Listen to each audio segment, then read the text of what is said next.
During the medieval era, castles emerged as necessary strongholds for the ongoing conflicts in Europe. They represented both military might and feudal authority. As these stone fortresses evolved, architects and engineers developed a unique range of defensive features to protect and defend the people within. Among these innovations were crenellations, distinct notched battlements atop castle walls. These became a crucial element in castle defense and design. In order to understand their significance, we will explore their origins, their role in advancing defensive strategies, and their lasting impact on both architecture and culture in Europe.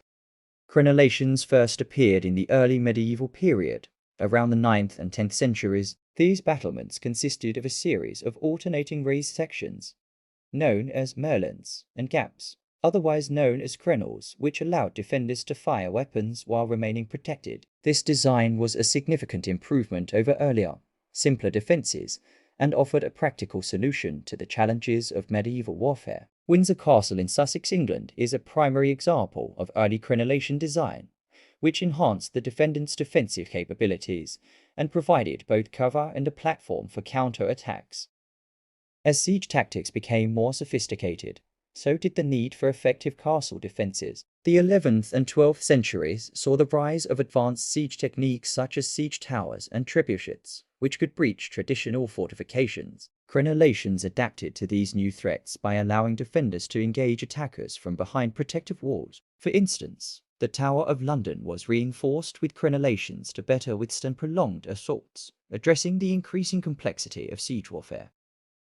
However, the shift from Romanesque to Gothic architecture in the 12th and 13th centuries introduced new changes in crenellation design. Gothic architecture favored more ornate and intricate battlements compared to the simpler, earlier Romanesque styles. The Castle of Pierrefonds in northern France exemplifies this transformation with its elaborate crenellations that blend defensive function with artistic expression. This period marked a fusion of practical and aesthetic considerations in castle design, illustrating how crenellations adapted to evolving architectural trends while continuing to serve their defensive purpose.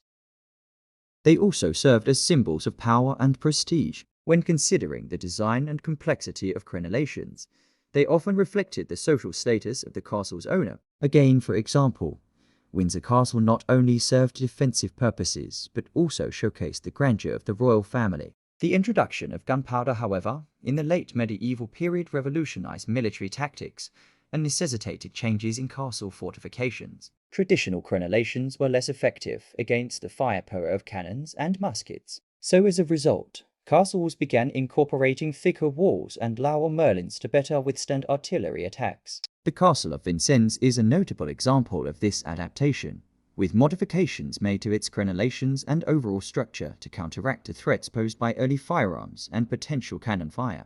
Crenellations continue to influence modern architecture and cultural symbolism. Contemporary designs in Europe often incorporate crenellations to evoke historical grandeur or medieval themes, blending tradition with modern aesthetics. Buildings such as university campuses, museums, and theme parks use crenellations to create a connection with the past and enhance their visual impact. This ongoing use of crenellations underscores their enduring legacy and their role in bridging historical and contemporary architectural styles.